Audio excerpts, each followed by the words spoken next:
Hello दोस्तों, आप सभी का स्वागत है स्टूडेंट क्लासेस में। आज हम आपके लिए लेकर आए हैं पार्ट्स ऑफ स्पीच में कंजक्शन। कंजक्शन क्या चीज़ है, आइए समझते हैं।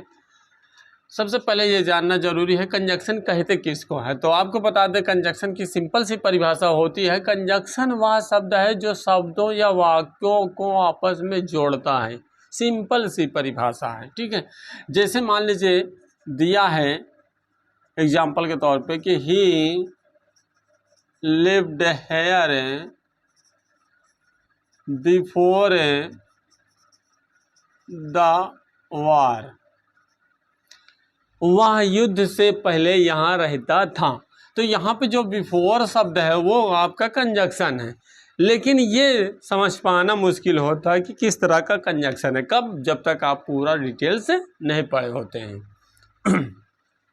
इसलिए हमें कंजक्शन के प्रकार को जानना जरूरी होता है और इसमें भी क्या क्या होते हैं कंजक्शन, उसको इसके पूरे कंसेप्ट को क्लियर करना होता है। जब तक आप इतना क्लियर नहीं कर पाते हैं तब तक आप ये नहीं समझ पाते कि कंजक्शन है क्या, ठीक है।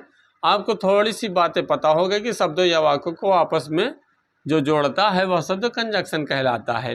जैसे हमने एक एग्जाम्पल के माध्यम से आपको बताया कि यहाँ पे बिफोर आपका कंजक्शन, लेकिन बिफोर किस तरह का कंजक्शन है। तो यहाँ पे आप देख रहे हैं कि काइंड्स ऑफ कंजक्शन से, यानी कंजक्शन संयोजक के कितने प्रकार होते हैं, 2 प्रकार होते हैं, मुख्यतः 2 प्रकार। एक कोऑर्डिनेटिंग कंजक्शन होता है जो एकदम समान पदों को अर्थात स्वतंत्र वो वाक्यों या शब्दों को जोड़ने का काम करता है, और सबऑर्डिनेट का मतलब होता है कि आश्रित उपवाक को मुख्य उपवाक से जोड़ने का काम जो करता है वो सबऑर्डिनेट क्लॉज कहलाता है, ठीक है, यानी सबऑर्डिनेट कंजक्शन कहलाता है सर। तो अब आपको यहाँ पर सबसे पहले पढ़ना है कि हमें कितने प्रकार के कंजक्शन को पढ़ने होते हैं, अर्थात हमें यहाँ पे मुख्यतः 2 कंजक्शन मिलते हैं। और आपको बता दें कोऑर्डिनेटिंग कंजक्शन में भी 4 भाग होते हैं, cumulative conjunction, adversative conjunction, alternative conjunction, relative conjunction, ठीक है। सबऑर्डिनेटिंग कंजक्शन में भी हमें कुछ ऐसी चीज़ें पढ़नी होती है जैसे टाइम है, प्लेस है, कंट्रास्ट है, कंपेरिजन है, माइनर है, ये सारी चीज़ें। तो किसमें क्या आता है अब डिटेल्स में पढ़ते हैं। तो चलिए हेडिंग करिए कोऑर्डिनेटिंग कंजक्शन। तो चलिए हम देखते हैं कि कोऑर्डिनेटिंग कंजक्शन है कितने प्रकार से। तो आपको जैसा कि अभी हमने बताया कि cumulative conjunction, alternative conjunction, adversative conjunction और रिलेटिव कंजक्शन। तो कॉम्युलेटिव कंजक्शन का मतलब होता है वृद्धि, अर्थात जोड़ बताने वाले संयोजक, जोड़ बताने वाले संयोजक। इनके अंतर्गत कौन कौन से शब्द आते हैं, जैसे एंड है, बोथ डेट डैश एंड है, एज वेल एज है, not only that dash but also आदि। जैसे एग्जांपल दिया है कि राम इज वाइज, राम बुद्धिमान है, एंड जेंटल और साधारण है। इसका मतलब बुद्धिमान भी है और साधारण भी है। तो यहाँ पे आप देख रहे हैं कि एंड आपका क्या है, कॉम्युलेटिव कंजक्शन। पहली बात तो कोऑर्डिनेटिंग कंजक्शन, लेकिन कोऑर्डिनेटिंग कंजक्शन का ये कौन सा कंजक्शन है, कॉम्युलेटिव कंजक्शन। हालांकि आप इसकी जगह पे चाहते तो बोथ डेट डैश एंड भी कर सकते थे। कैसे कर सकते थे, जहाँ डेट डैश वहाँ एंड, जहाँ डेट डैश है वहाँ पहला आपका नाउन या प्रोनाउन या फिर एडजेक्टिव या कोई भी शब्द, जैसे यहाँ पे वाइज और जेंटल एडजेक्टिव है ना, देख रहे हैं। तो अगर आपको इसका प्रयोग करना तो कैसे करेंगे कि Ram is both wise and gentle. अगर एज वेल एज करेंगे तो एज वेल एज बिल्कुल एंड की ही तरह होता है, यानी वाइज जितना बुद्धिमान उतना साधारण भी है, यानी एंड के स्थान पर हम इसका प्रयोग कर सकते हैं। नॉट ओनली बट आल्सो का प्रयोग बिल्कुल बोथ डेट डैश एंड की तरह भी आप कर सकते हैं। कैसे, Ram is not only wise, अब यहाँ पर फिर क्या करेंगे, बट आल्सो जेंटल, यानी इन शब्दों का आप प्रयोग आप एंड की जगह पे इस तरीके से कर सकते हैं जैसे हमने आपको बताया, ठीक है। तो कोऑर्डिनेटिंग कंजक्शन आप देख रहे हैं, कंजक्शन तो है लेकिन किस तरह से, तो आपको बताते हैं वृद्धि अर्थात जोड़ बताने वाले, मतलब कहने का तात्पर्य ये है, जोड़ बताने वाले कंजक्शन का मतलब ये हुआ कि जैसे कोई एक ही व्यक्ति की 2 विशेषता बताई जाए या 2 से अधिक बताई जाए, तब कॉम्युलेटिव कंजक्शन, यानी एंड। आप कुछ भी न याद रखिए, सिर्फ एंड याद रखिए, सब सारे शब्द भूल जाइए, सिर्फ एंड आप याद रखिए। आप एंड से भी पूरी तरह से वाक्य को बना सकते हैं, या दिया है तो आप पेपर में उसको सॉल्व कर सकते हैं, ठीक है। या फिर मान लीजिए कोई एक ही व्यक्ति 2 या 2 से अधिक काम करता है, तो आप जैसा कि देख रहे हैं कोई एक ही व्यक्ति 2 या 2 से अधिक काम करता, बोल लगे ना कि मैं ये किया, मैंने ये किया, मैंने और ये किया, और है ना। तो इस तरीके से आप कॉम्बिनेटिव कंजक्शन का प्रयोग कर सकते हैं। दूसरा है आपका अल्टरनेटिव कंजक्शन। अल्टरनेटिव मतलब वैकल्पिक संयोजक, है ना, यानी विकल्प बताने वाले। विकल्प मतलब या तो तुमने, या तो जैसे मान लीजिए कोई बात हुई कि हाँ इसको किसने तोड़ा, चेयर जैसे मान लो किसी बच्चे ने तोड़ दिया, तो फिर टीचर ने पूछा कि इसको किसने तोड़ा, तो है ना, तो बोल दिया जाता है या तो तुमने तोड़ा या तो फिर तुमने तोड़ा होगा। तो उत्तर दिया नहीं सर हमने ना तोड़ा ना तो इसने तोड़ा, तो नहीं, यानी निगेटिव में तो ना इधर डेड है ना, पॉजिटिव में तो इधर डेड है सर, ठीक है। या और का मतलब अथवा होता है, अदरवाइज का मतलब अन्यथा होता है। तो यहाँ पे आप देख रहे हैं जैसे कि क्वेश्चन दिया हुआ है एग्जाम्पल कि मेक हॉस्ट यानी जल्दी करिए, otherwise we all miss the train, हम लोग ट्रेन को छोड़ देंगे, ठीक है। यहाँ पर हो जाएगा शैल मिस, क्या हो जाएगा, शैल मिस द ट्रेन।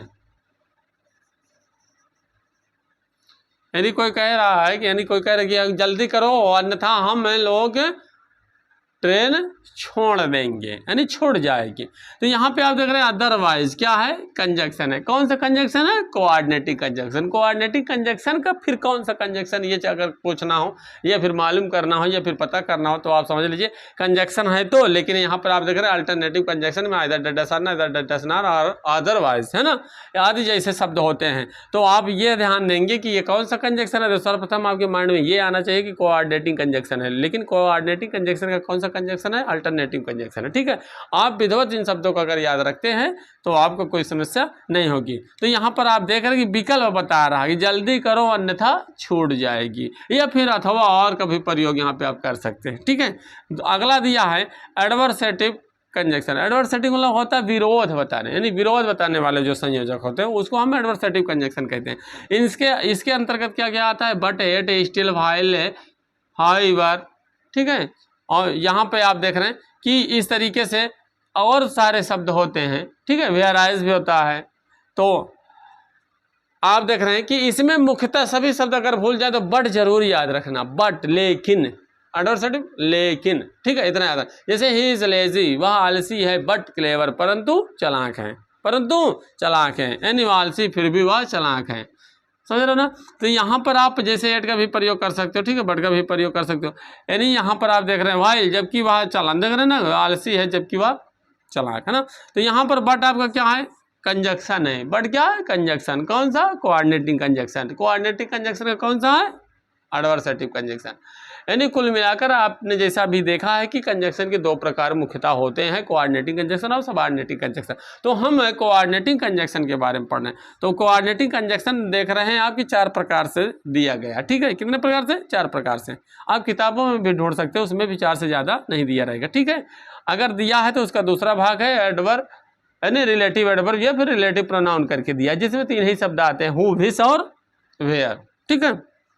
चलिए, तो यहाँ पर आप देख रहे हैं कि एडवर्सेटिव में ये सारे शब्द हैं। हमने कहा कि सारे शब्द भूल जाओ, जैसे इसमें कॉम्बिनेटिव में अगर सारे शब्द भूल जाओ एंड भर याद रखो, इसमें सारे शब्द भूल जाओ बट याद रखो, ठीक है।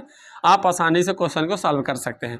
एलेटिव कंजक्शन, एलेटिव कंजक्शन मतलब यहाँ पे परिणाम होता है बताना, ठीक है। अतः यहाँ पे निष्कर्ष जिसको बोलते हैं, सॉरी निष्कर्ष। तो यहाँ पे क्या है, देयरफॉर, अतः, हेंस, अतः, फॉर, सो आदि, ठीक है। इसलिए तो यहाँ पे परिणाम संयोजक है आपका, कौन सा है, परिणाम वाला। क्या परिणाम, जैसे ही हैड नो मनी, मेरे पास पैसा नहीं है, सो ही लेफ्ट हिज स्टडी, मैंने पढ़ाई छोड़ दिया किस वजह से, मेरे पास पैसे नहीं थे। तो यहाँ पे सो आपका क्या है, कंजक्शन है। सो क्या है, कंजक्शन है। कौन सा, कोऑर्डिनेटिंग। कोऑर्डिनेटिंग का कौन सा कंजक्शन, एलेटिव कंजक्शन, ठीक है। इस तरीके से आप पढ़ सकते हैं, आप समझ सकते हैं। तो कोऑर्डिनेटिंग कंजक्शन की ये चारों भाग को हमने एग्जाम्पल के माध्यम से आपको समझाने का प्रयास किया। आप याद रखिए, सो माने भी इसलिए होता है, देयरफॉर माने भी आता है, उसने पढ़ाई छोड़ दिया, ठीक है। हेंस का प्रयोग ज़्यादातर मैथ के क्वेश्चनों में मिलता है, ठीक है। फॉर मीन्स भी होता है, फॉर का यहाँ पे अर्थ होता है के लिए, अर्थात क्योंकि। आप समझिएगा, अगर आप सोचे कि हम यहाँ पर सो लगा दें तो यहाँ पे फॉर भी लगा दें, गलत हो जाएगा, ठीक है। क्योंकि वो क्योंकि के अर्थ में होता है, जहाँ पे सो लगता है वहाँ पे वो फॉर नहीं लगता। जैसे ही हैड नो मनी, उसके पास पैसा नहीं था, उसने पढ़ाई, तो उसने पढ़ाई क्यों छोड़ दी, क्योंकि उसके पास पैसे नहीं थे, पैसे न होने की वजह से, अर्थात पैसे न होने के लिए उसने पढ़ाई। तो यहाँ पे फॉर का प्रयोग होगा, ठीक है। इस बात को ध्यान देना, जहाँ पे सो होगा वहाँ पे ये और ये हो सकता है, लेकिन फॉर का प्रयोग इनकी जगह पे नहीं होगा, ठीक है। वाक को फिर उल्टा लिख देंगे, he left his studies for he had no money.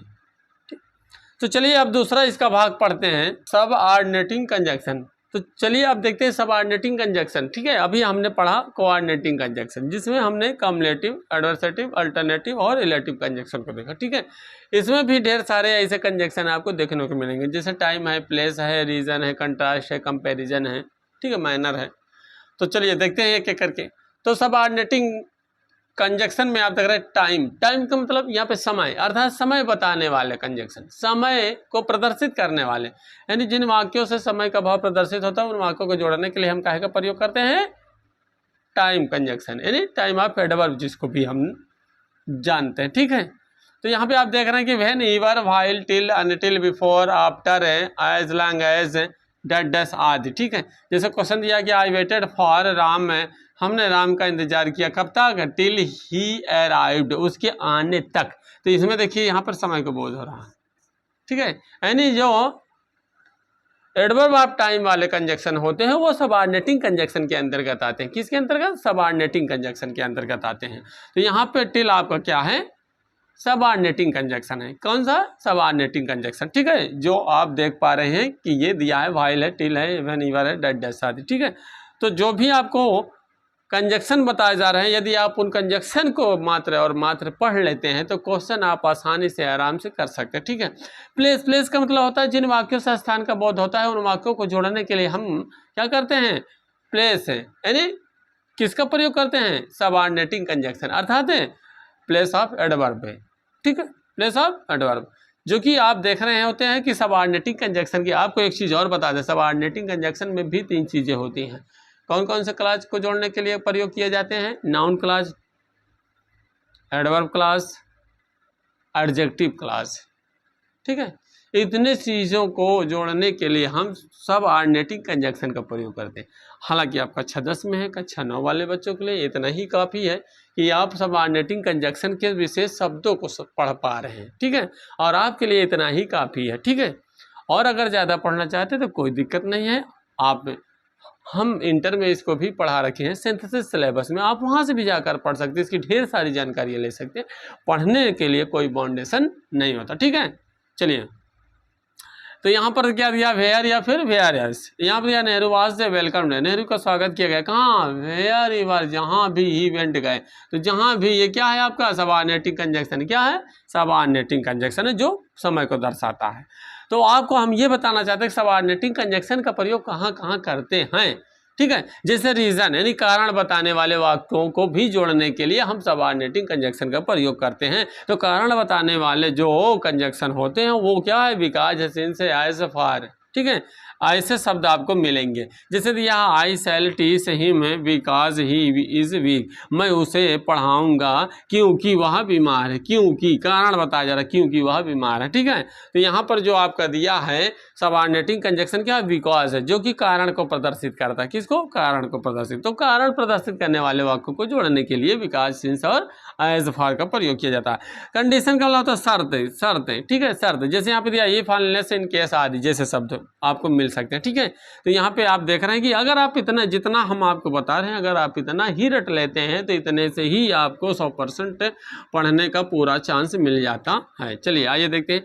जैसे यहाँ पे दिया है कि if you work too much, है ना, कह रहे यदि आप अत्यधिक काम करते हैं तो you will loss your health, तो अपनी सेहत खो बैठोगे, है ना। तो यहाँ पे देखो शर्त रखी जा रही, क्या रखी, शर्त। जैसे आप लोग शर्त रखिए, यदि तुम आओगे तब हम जाएंगे, यदि तुम पढ़ाओगे तो हम पढ़ेंगे, यदि तुम मेहनत करोगे तो सफल हो जाओगे। तो मतलब इस तरीके से आप देख रहे हैं कि ये शर्त प्रकट कर रहा है, ठीक है, शर्त प्रकट करने वाला। तो यहाँ पर जिन वाक्यों से अगर आपको लगे कि यहाँ पे शर्त प्रकट हो रहा, तब वहाँ पर आप ये अनलेस, इन केस आदि जैसे सबऑर्डिनेटिंग कंजंक्शन का प्रयोग कर सकते हो जो उचित बैठे, ठीक है। कंपैरिजन मतलब तुलना, यदि तुलना बताने वाले, तुलना करने वाले वाक्य को जोड़ना पड़े तब हम कौन सा कंजंक्शन का प्रयोग करते हैं, कोऑर्डिनेटिंग कंजंक्शन कि सबऑर्डिनेटिंग, सबऑर्डिनेटिंग कंजंक्शन, क्या, सबऑर्डिनेटिंग कंजंक्शन। तो कंपैरिजन में तुलना प्रदर्शित करने वाले आप देख रहे हैं, जैसा कि कौन से कंजंक्शन हो सकते हैं, देन है, सो है, आज डट डैश आज, सो डट डैश आज आदि जैसे कंजक्शन आपको देखने को मिलेंगे। ठीक है, जैसे क्वेश्चन दिया है Sarla is as beautiful as Sita, तो सरला इतनी सुंदर है जितना कि सीता। अगर मान लीजिए यही बात निगेटिव होता तो आज डट डैश की जगह फिर क्या हो जाता, सो डट डैश एज। यानी आपको बता दें यदि तुलना बराबर की होती है, क्या होती है, बराबर की, इक्वली तुलना की जाए या फिर ना की जाए, मतलब बराबर की समथिंग होती है, इक्वली होती है, तब वहाँ पर हम एज डट डैश एज और निगेटिव वाक्य होता सो डट डैश एज का प्रयोग करते हैं। लेकिन अगर कभी भी कंपैरिजन कम और ज़्यादा की जाती, किसकी, कम और, जैसे मान लो सरला सीता से अधिक सुंदर है, तब फिर क्या हो जाता है ना, तब फिर क्या हो जाता, तब फिर आप यहाँ पे देख रहे हैं कि फिर दैन का प्रयोग हो जाता है। लेकिन दैन का प्रयोग करने के लिए वहाँ पर फिर मोर ब्यूटीफुल, ठीक है, क्या हो जाता है, Sarla is more beautiful than Sita, यानी अधिक। ठीक है, जिसको हम कंपैरिजन में आपने देखा होगा कि तीन तरह से कंपैरिजन होता है, एक पॉजिटिव डिग्री, एक कंपैरेटिव डिग्री, एक सुपरलेटिव डिग्री। ठीक है, तो ये पॉजिटिव डिग्री की अवस्था में दिया हुआ है। चलिए आगे दिया है कि कंट्रास्ट है, कंट्रास्ट माने तो विरोध है। जैसे अभी आपने देखा कोऑर्डिनेटिंग कंजक्शन में विरोध बताने वाले शब्द कौन कौन से, जैसे बट था, एड था, स्टिल था, याद आया अभी जस्ट आपने आपको बताया। ठीक उसी तरीके से सबऑर्डिनेटिंग क्लास में को अगर बट है, एड है, स्टिल है, ये सारे शब्द आते हैं तो वो भी विरोध बताते हैं। ठीक है, लेकिन वहां पर क्या होता है, वो कोऑर्डिनेटिंग कंजक्शन कहलाएगा। लेकिन अगर सबऑर्डिनेटिंग कंजक्शन के अंतर्गत देखेंगे तो विरोध बताने वाले शब्द दो है, आल दो, इवन है, आदि जैसे होते। ठीक है, जैसे आप दिया आल दो, यद्यपि ही इज पुअर, वह गरीब, फिर भी ही इज ऑनेस्ट, वह ईमानदार है, तो यहाँ कॉमा की जगह फिर भी का भाव होता है। ठीक है, लेकिन कॉमा लगाते हैं, एट नहीं लगाते हैं। तो यहाँ पे आप देख रहे हैं कि दो है, आल दो है, या इवन इफ है, ये क्या है, सबऑर्डिनेट कंजक्शन है। और अगर बट स्टिल होता तो कोऑर्डिनेटिंग कंजक्शन हो जाता। ठीक है, और यहाँ पे जैसे दिया कि रिजल्ट, रिजल्ट माने परिणाम। ठीक है, परिणाम, जैसे यहाँ पे दिया सो डैट डैश डैट, हमने सो डैट डैश डैट क्यों किया, समझना, क्योंकि यहाँ पे सो डैट का अर्थ होता है ताकि, जैसे आप देख रहे हैं यहाँ पे पर्पस वाले में। ठीक है, ताकि होता है, इसलिए हमने डैट डैश का अर्थ, डैट डैश का जगह पे यानी कोई ना कोई यहाँ पर एडजेक्टिव होगा, डैट डैश जगह कोई ना कोई एडजेक्टिव होगा, ये देखिए सेट करिए। ठीक है, तो यहाँ पे आप देख रहे हैं कि ही वाज सो पुअर, वह इतना गरीब है कि ही could not buy this book, वह इस किताब को नहीं खरीद सका।